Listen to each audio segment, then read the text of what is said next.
And we're back with another episode of the Another Enemy podcast. I am your boy Khalid Abdul Salam, bringing the peace. And I got my brother with me. Greg Strong, GX. Yeah. And we're back with another one, man. I do got a topic for you, unless you want to start off with something. Go ahead, bro. What's your thoughts on the, first of all, what's your thoughts on the Cardi B and Offset so-called divorce, but now they back together situation, bro? It's funny that you said that because my first topic was gonna be Cardi B. You see that picture, bro? I came across it, bro. You know what I'm saying? Came across it. And at first I thought it was fake, but until you know what I'm saying. But I think that's just average relationship, bro. You gonna break up. It'd be different if we knew the reasons why. Do you know why they were even getting No, bro, and that's the thing that kills me about people is like everybody saying that she shouldn't go back to him and this, that, and the third. And it's like, bro, we don't even know the circumstances. That's what I'm saying. Like, it might not even have been that serious. They might have got in an argument about the food in the refrigerator, bro. And honestly, that's what it is because, like I said, she had a little birthday party in Vegas. He was there. They was all turned up, and apparently they wasn't even together at this point. Yeah. So I think it's like an argument, but I could see if he cheated on her again or allegedly again. That makes sense, you know what I'm saying? But nobody knows what happened. So yeah, facts. And I feel like all the people who said, "Oh, why you take him back?" Y'all did the same shit. Shut up. Exactly. You know what I mean? Y'all be and y'all don't got an Offset, and y'all don't got a Cardi B. Y'all be dealing with the broke nigga down the street.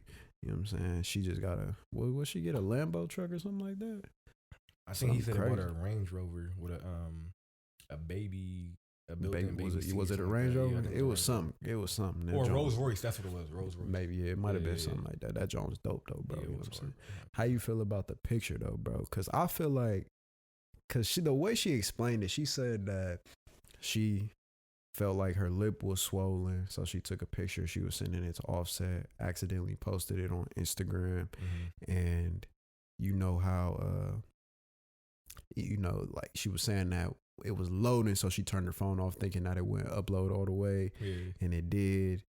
So what you think, bro? You think that's the true story, or you think she was just trying to get some views? How do you? I don't think she's trying to get no views. I mean, for what? You know what I'm saying? Right. But my thing is, how do you accidentally send a picture to your Instagram page if you meant to send a text? You know what I'm saying? Like that didn't add up. But I didn't think it was real at first. I thought it was Photoshop until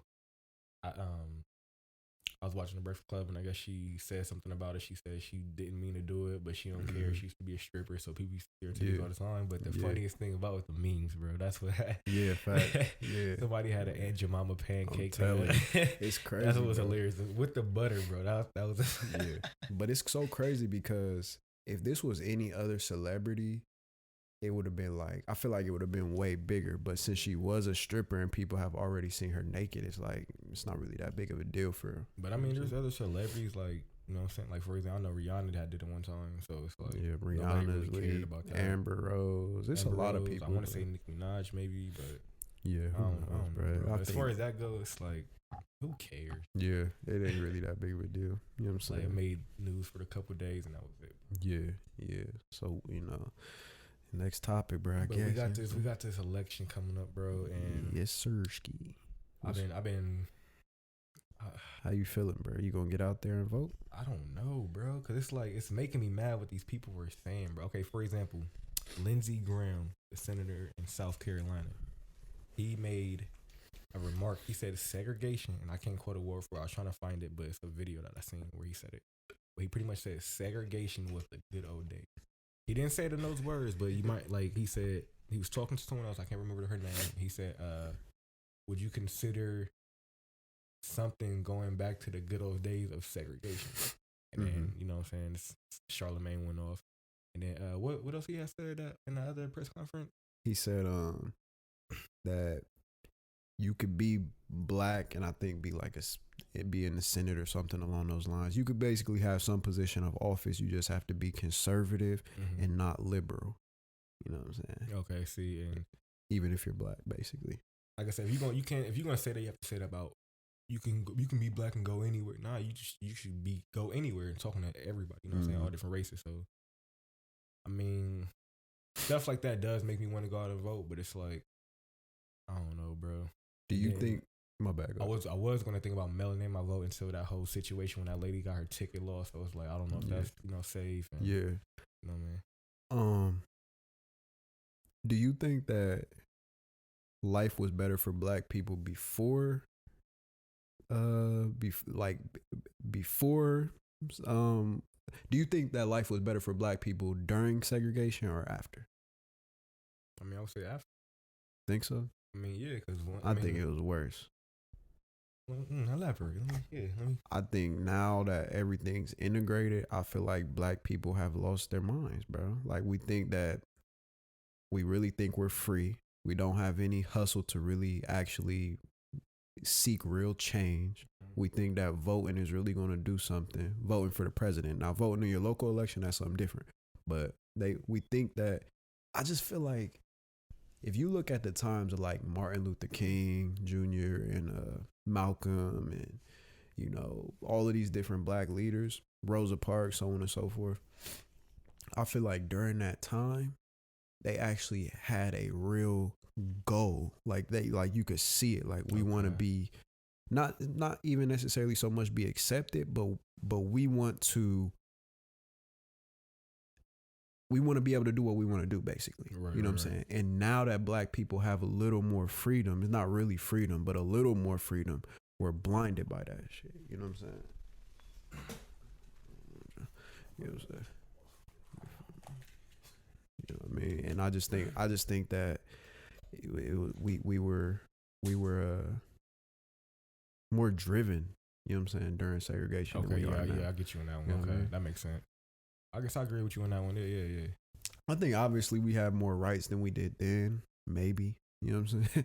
I don't even know if that's true, but I just feel like now it's like everybody, like, and going back to the election, everybody is talking so much about voting, getting Trump out of office, putting Biden in. Everybody wants us to be Democrats. And it's like, putting Trump aside, we know Trump is a racist. You good? Putting Trump aside, we know he's a racist. We know he's a white supremacist. You know what I mean? Put him aside. What are you? If it was not Trump, if Trump was not racist or whatever the case may be, why would you be voting for Biden? He has not said he's going to do anything for black people, bro. Mm-hmm. Trump has said he's going to do more for black people than Biden has. Biden has a worse history dealing with black people than Trump has. That's a fact. Like, come on. That's a fact. It's, you know what I'm saying? And then he thinks that because he went and got Kamala Harris, that what is that supposed to do? Who's black? Yeah. Like it's that tokenism. You know what I'm saying? Like, what, you want a token Negro? Like, you know what I'm saying? It's crazy to me. You know what I'm saying? I'm still gonna go out and vote. You know what I'm saying? I'm gonna make sure I vote for, you know, put it like this. I'm not so much worried about voting for the president as I am other things, you know what I'm saying? Supreme Court justice, judges, things of that nature, you know what I'm saying? But everything else is like, I really feel like regardless of if we have Trump or Biden in the White House, we're going to be in the same exact position as black people. That's a fact, bro. And that's like, me, I really don't like, when it comes to politics, I just hate getting into that shit, bro. But why do people not like talking about politics? Politics and religion are two things people hate to talk about.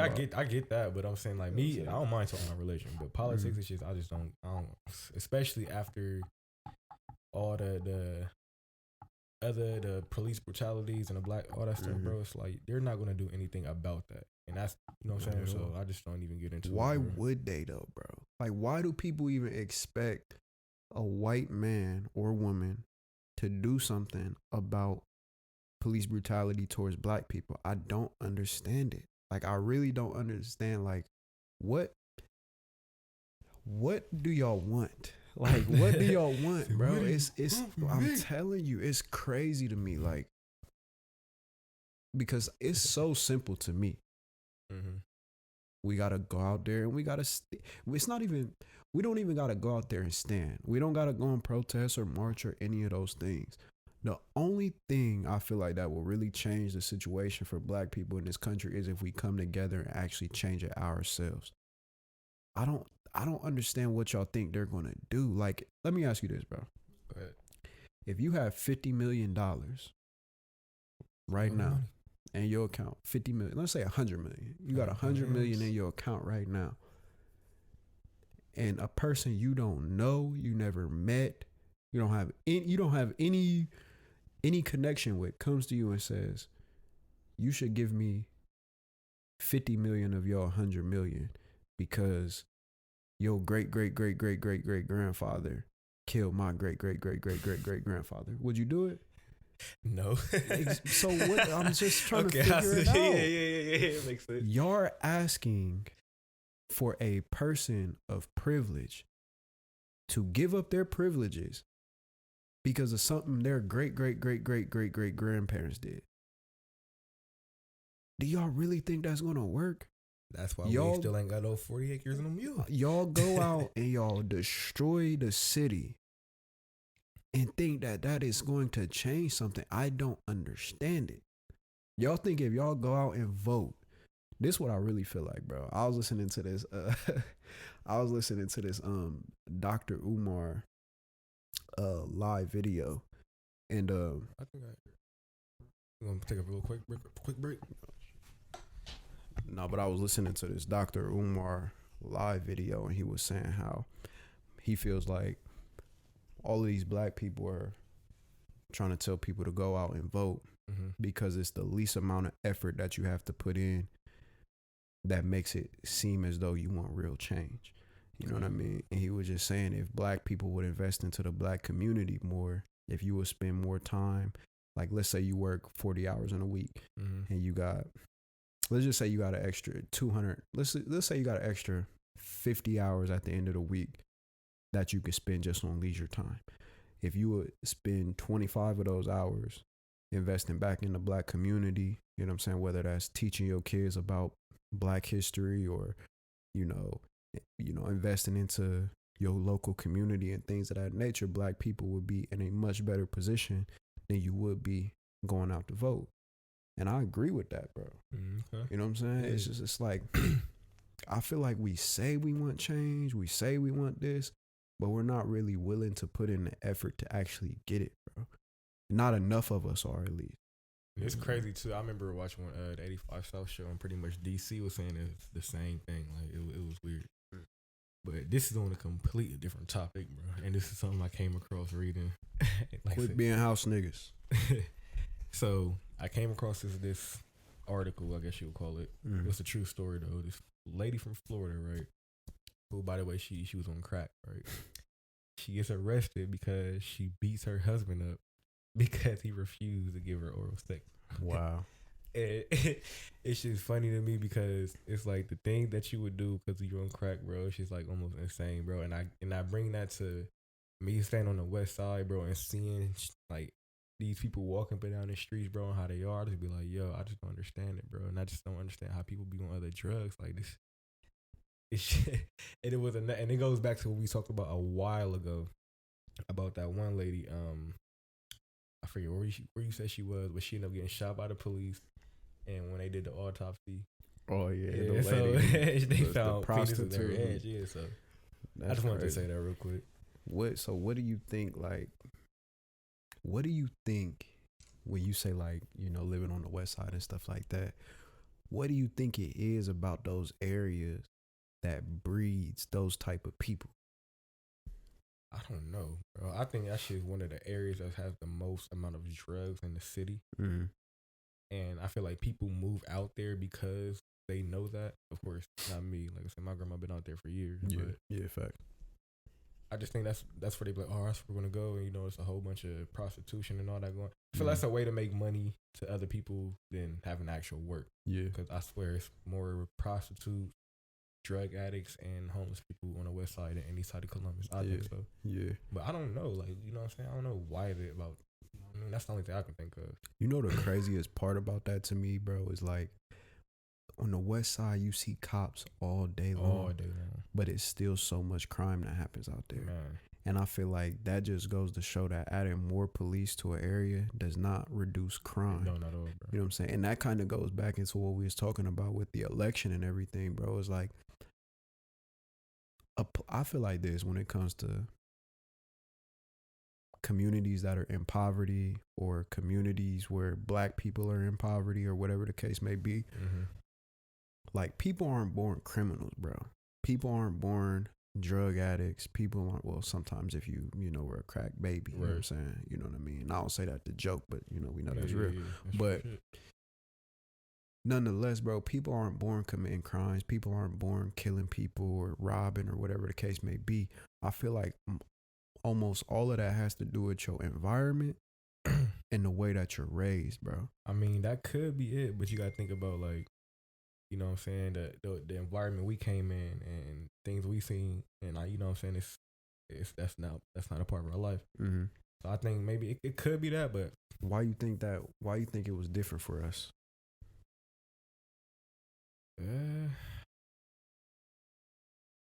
I think we just seen what it came with, you know what I mean? Like, damn, your dad not being there all the time because he on the streets, you know what I'm saying?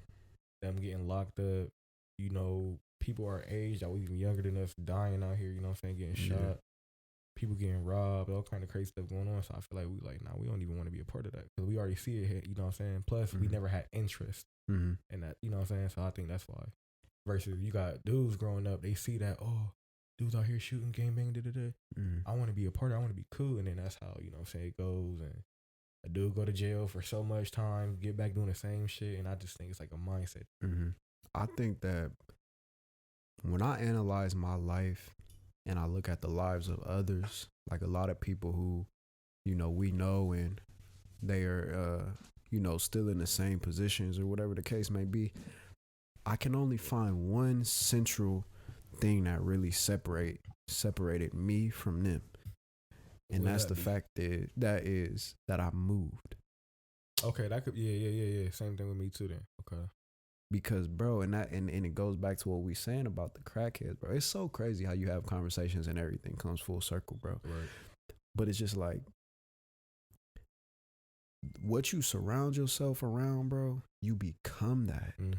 Like it is what it is. Like it's like an animal that can camouflage itself. You know what I'm saying? Right, if it's sitting on the log, it's gonna look like the log eventually. It's gonna take time, but it'll get there, bro. And I feel like what moving out of an example about it. You know what I'm saying? Yeah, But what moving out of the so-called hood did for me, I feel like, is it allowed me the opportunity to make mistakes, but normal mistakes that a kid or a teen would make. Right. You know what I'm saying? And it allowed me to grow and to find myself while making those mistakes and learn about, different aspects of life and different things and apply that to myself and apply that to my future. Whereas I feel like when you're stuck in the hood, not only are you not really going to be growing, when I feel like, and you might feel the same way about this, but when we grew up where we grew up, bro, I didn't even understand anything outside of that for real. Like that's all you knew. That's that's literally all I knew. Like, and think about it like this, bro. Like when we would go places, like let's say we went to Easton or something as kids, or teen night as kids. Right.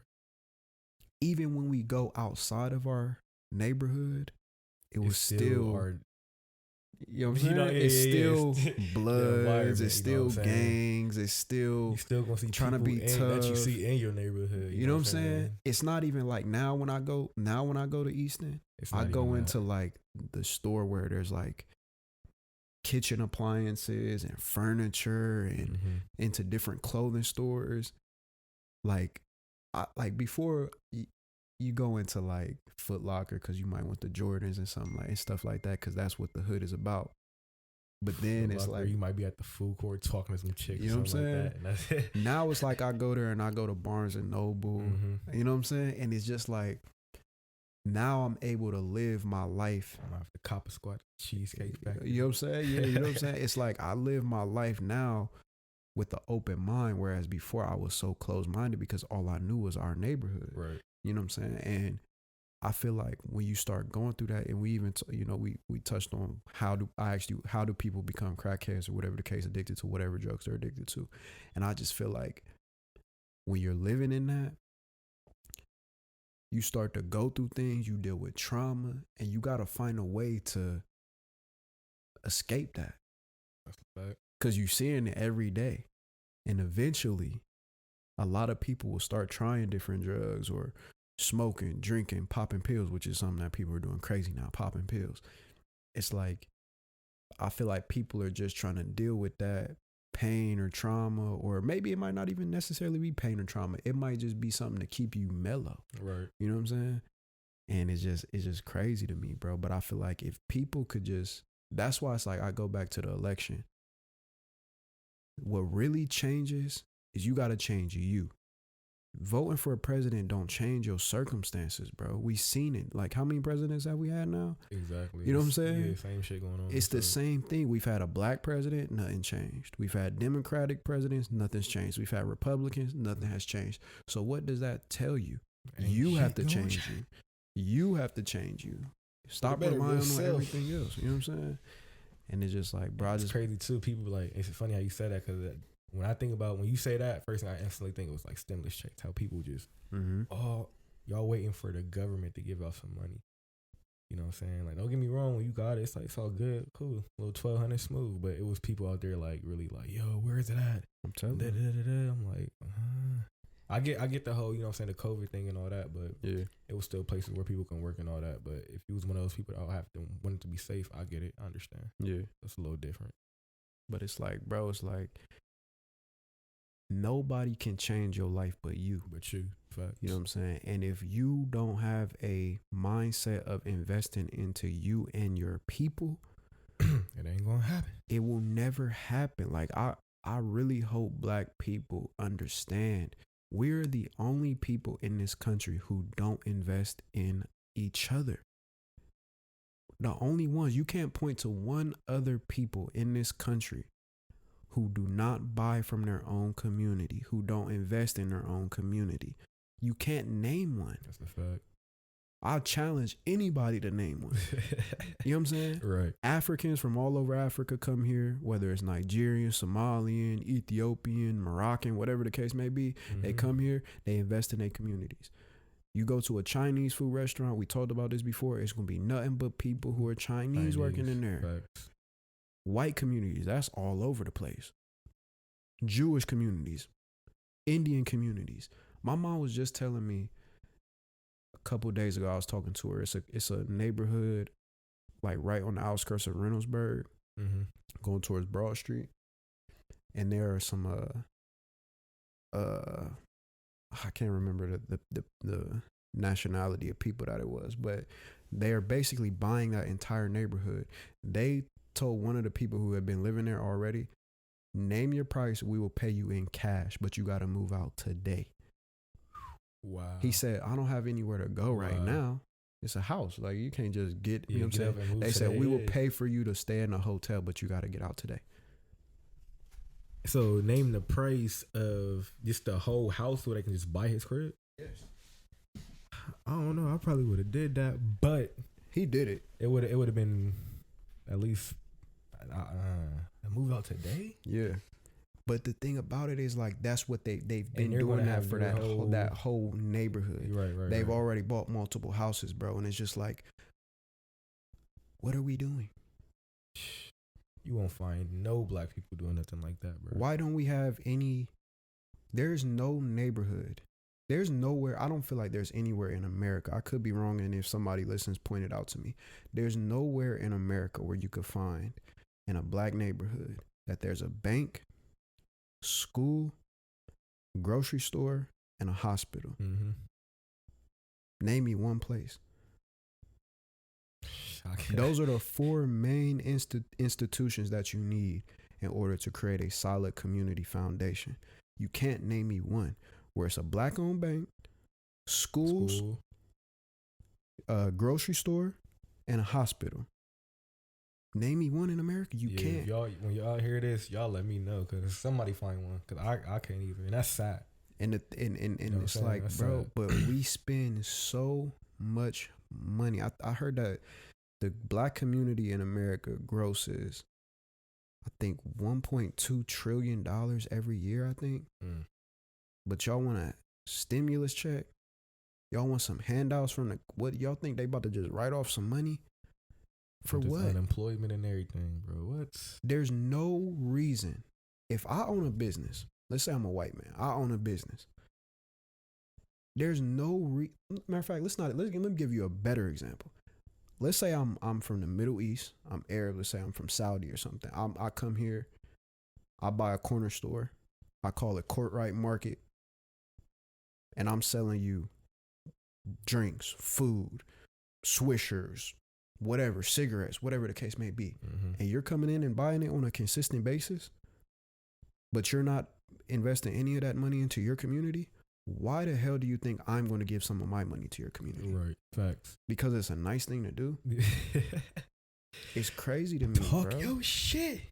It's been irritating. Like this whole election, it has shown me how dumb we are, bro. And it pisses me off, bro. Cause it's so simple. Bro, you might have to run for like the president or something, bro. Bro, I wouldn't even, bro. 2024, but that's all you. Bro, my plan is, bro, I just want to be able to, like this, and this the thing about it though, bro, is we gotta all have different positions though. Mm-hmm. Like me, I know about mental health. You know what I'm saying? I'm not a psychologist or anything along those lines, but I know about how you start to develop depression. I understand the reasons behind it. Right. I understand why we smoke weed every day, drink alcohol every day, pop pills every day. I know it because I did it. You know what I'm saying? Mm-hmm. I wasn't not a drinker. I smoked a little bit. But when you go to the doctor for depression and they prescribe you medication, that's no different than somebody who smokes weed every day, bro. Or drinks every day, or pop pills, or does crack, or whatever the case may be. It's no different. You're doing it for the same reasons. It's just I did it the legal way versus people doing it illegal. Recreational ways. You know what I'm saying? And I didn't abuse it because it was prescribed to me. Take this amount, this many days. You went and buy that. You know what I'm saying? Schedule too. So exactly. You know what I'm saying? Whereas if let's say I pop pills, niggas is popping 5 Xans a day, 6 Xans a day. I popped 1 pill every day. You know what I'm saying? That makes me mad too, bro, because not that like, I remember it was some rapper. It was like one of the new rappers. I really don't listen to the new generation like that, but they was saying, bro, they'll pop like 5, 6 Xans a day. And one of the interviewers like, so why do you do that? He was like, for real, I be just wanting to go to sleep. Like, you don't y'all want gonna to slip into life. a coma, my nigga. Like, bro, I don't get it. And it's like you see your homies pass away from this shit. But before I even get into that, bro, it's just like, so that is what I feel like my role is. Okay, you know what I'm saying? Yeah. Now, I got little bits and pieces of knowledge that I've picked up in other fields, but that's what I want to do. I want to come to people and be like, listen, bro, you know, all of these things that you're doing, these are signs of depression. Here's what you need to do to get out of it. You know what I'm saying? And I'm going to be right there with you every step of the way and make sure that you come out of that shit. You know what I'm saying? That's what my goal is. You know what I'm saying? But where are the people who are the engineers?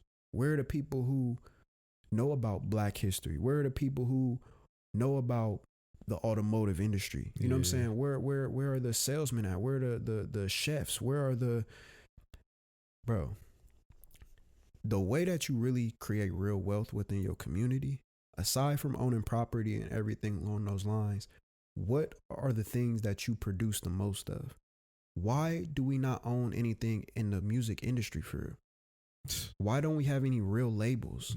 Man, I was just thinking about that too, yeah. Like music is the biggest, hip hop, not even music, hip hop is the biggest thing in the world. It rules the world, literally. We see it look at the politicians. They come into our field, something that Black people created to boost themselves up. Like the whole Ice Cube situation and I don't really know too. I ain't gonna talk about that too much because I don't know too much about it. But I just know they was bashing him. It's like, why are you not Cardi B, Nicki Minaj? Like, yeah, what's going on around here, yo? They talk about Cardi B all the time. Like all of these things. Why do we have no real ownership of this?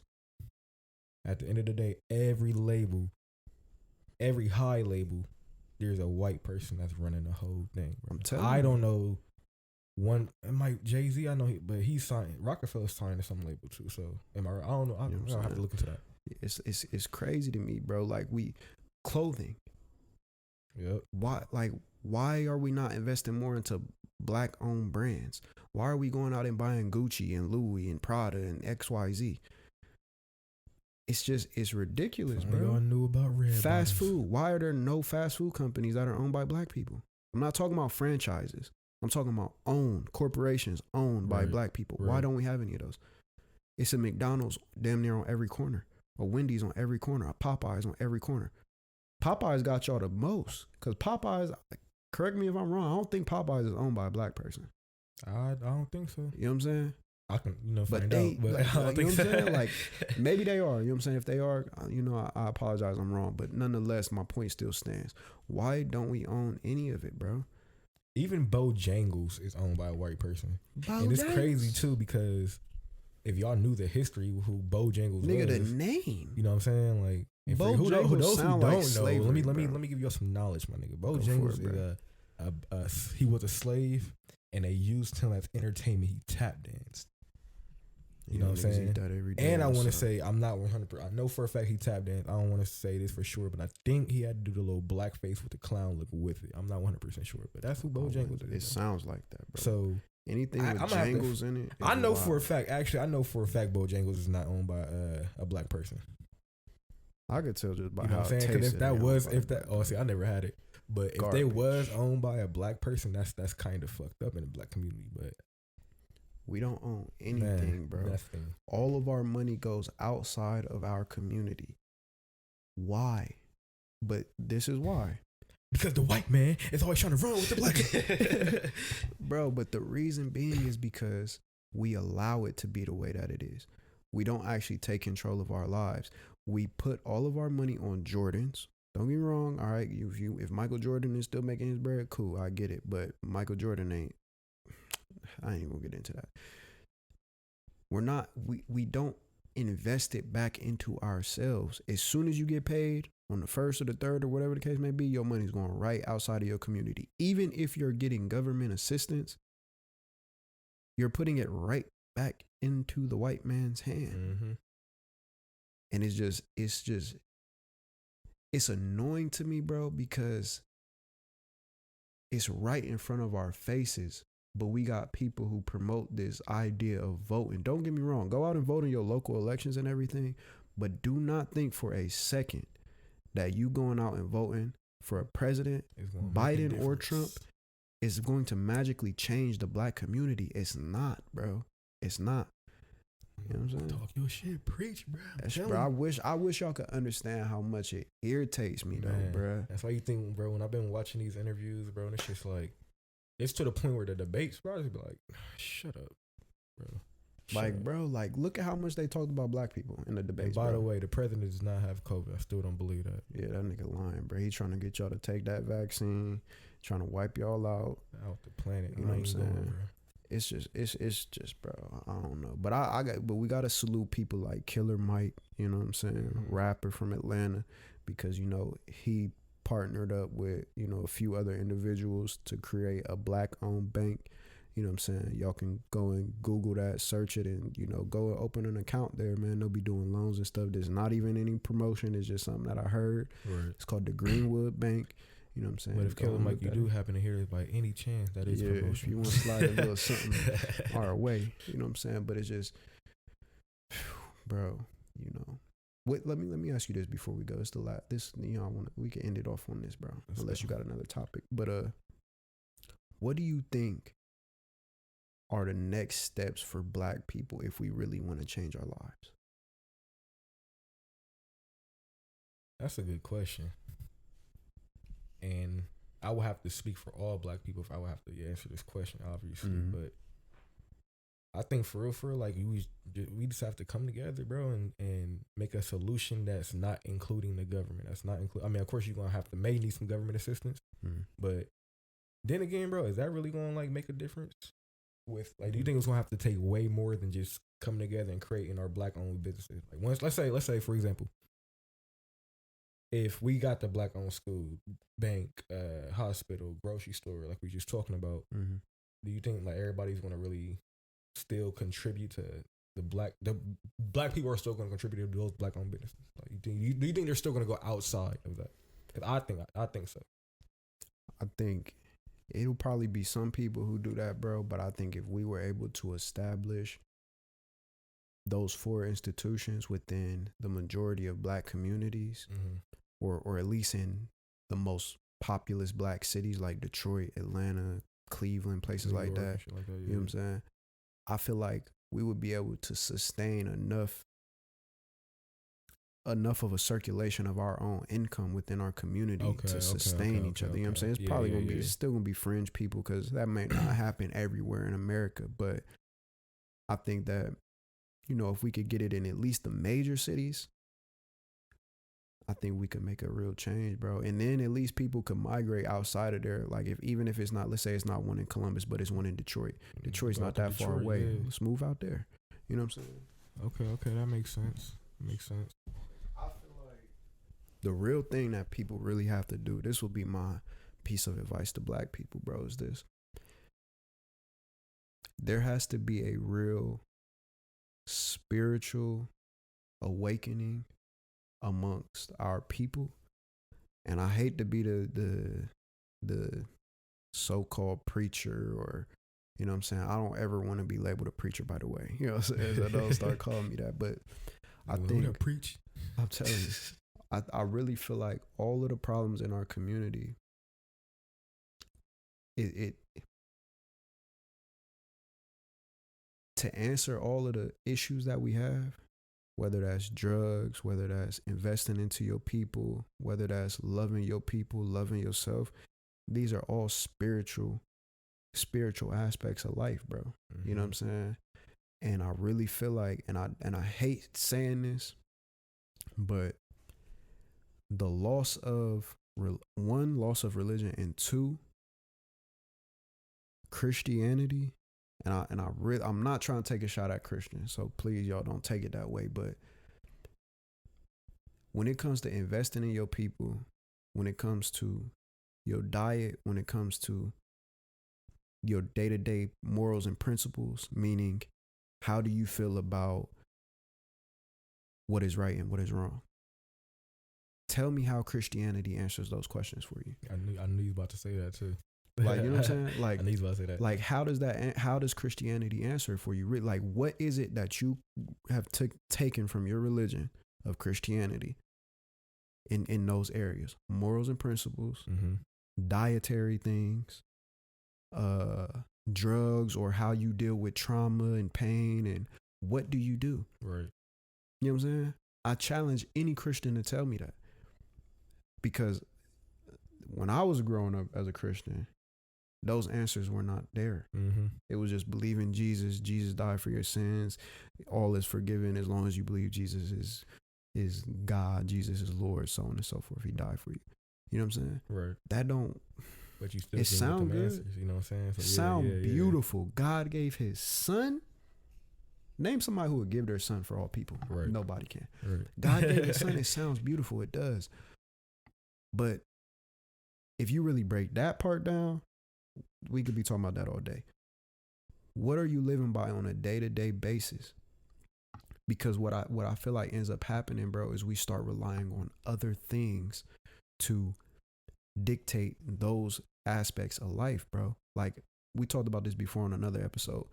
People believing in horoscopes and zodiac signs and so on and so forth. I'm hearing I'm hearing a big increase in people believe. It's so crazy, bro. People will literally post on like their social media, I do this because I am a Capricorn. I do this because I am this. I do this because of, you know what I'm saying? That sounds numb. People start relying, because everybody wants guidance, bro. It's in your heart. It's already in you, regardless of if you want it or not. Everybody wants to be guided by something. But we got to really wake up, bro. And I'm going to tell y'all, the Christian church ain't doing what y'all think it's doing for the people, because people are leaving that because they see it's not helping them, bro. And people ask me why I talk about Islam so much is because I could tell you right now, everything I just asked you, I got an answer for. You're right. You know what I'm saying? Everything I could tell you. You want to challenge me? You know what I'm saying? Challenge me, bro. I'm telling you. And it's not just I believe in God and, you know, no, I'm going to tell you why I believe in God. Mm-hmm. I'm not even going to tell you why I believe in God for my life. I'm going to just tell you why I believe in God, because God there has to be a God. Not on no God changed my life type. No, I'm telling you, there has to be a God, because name me anything in this world that exists without something creating it. Right. Right. You know what I'm saying? Facts. And that's why I stand on what I stand on, because I realize that it could benefit our community. So I think we got to really wake up on a spiritual level first, because I'm a Muslim, bro. I can't capitalize off of my brother. You know what I'm saying? I can't capitalize off my sister. You know, in Islam, you can't even charge people interest on money. Like if you come to me and say, let me borrow $300, I can't say, all right, I'll give you $300, but when you bring it back, give me $350. I can't do that. That's crazy. You know what I'm saying? What most people would do, nigga. You feel me? You know that when it comes to Islam, like, you know how your preacher just works at the church? That's his job. Yeah. That's how they live.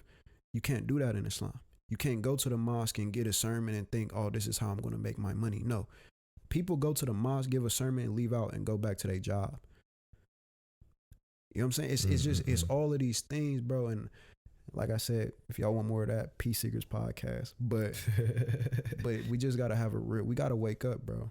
Y'all niggas be talking about I'm woke, but y'all niggas be woke, but y'all be dreaming. You know what I'm saying? Y'all you know them dreams where you think you're awake, but you really dream. That's where y'all niggas is living right now, bro. You know, but then it's been a long episode, bro. You know what I'm saying? You got anything else you want to add to it, bro? Nah, that was a pretty good ending, I feel like, bro. Don't think I'm a preacher, bro. I'm not, but damn, bro, y'all. I love my people, but y'all piss me off too, bro. Y'all irritate me, dog. I love y'all with all my heart, and I'm gonna do everything I can to make sure we get out of this situation. I can't change everything, but I'm gonna try. But y'all irritate me, but I love y'all though still. You know. Y'all heard him, man. That's been another episode of the Another Enemy podcast. I am GX Greg Strong. Make sure y'all follow me on Instagram, G_ATM. Sadiq. Make sure y'all follow Great the friend. group Instagram at another_ATM. I'm gonna let my brother close this one out. It's been your boy Khalid Abdul Salam, man. Another episode of the Another Enemy podcast. Appreciate y'all for letting me rant and get that off my chest. You know what I'm saying? You know, shout out to my brother, man, and you know, peace be upon all of y'all, man. Yes, you know, we got a month, not even a month, few weeks to the election. Make sure you go out and cast your vote. Don't think that what I said should deter you from voting. We need to get this nigga Trump out of here. Orange man. You know what I'm saying? But just, hey, make sure when y'all do vote, make sure y'all still hold these people accountable when they get in office, man. You know, and invest in your people too. You know what I'm saying? Anything else, bro? That's all for me, bro. All right, man. It's been another episode of the Another Enemy podcast. Make sure you like, share, subscribe, tell a friend to tell a friend. Send us comments. Send us topic. You know and click the link below, because you can leave us a voicemail. If you need advice on anything in life, leave a voicemail and we'll get back to you, man. You could be left anonymous. You know what I'm saying? Just, hey, you know what I mean? But it's been another episode of the Another Enemy podcast, man. Thank y'all for listening. Yep.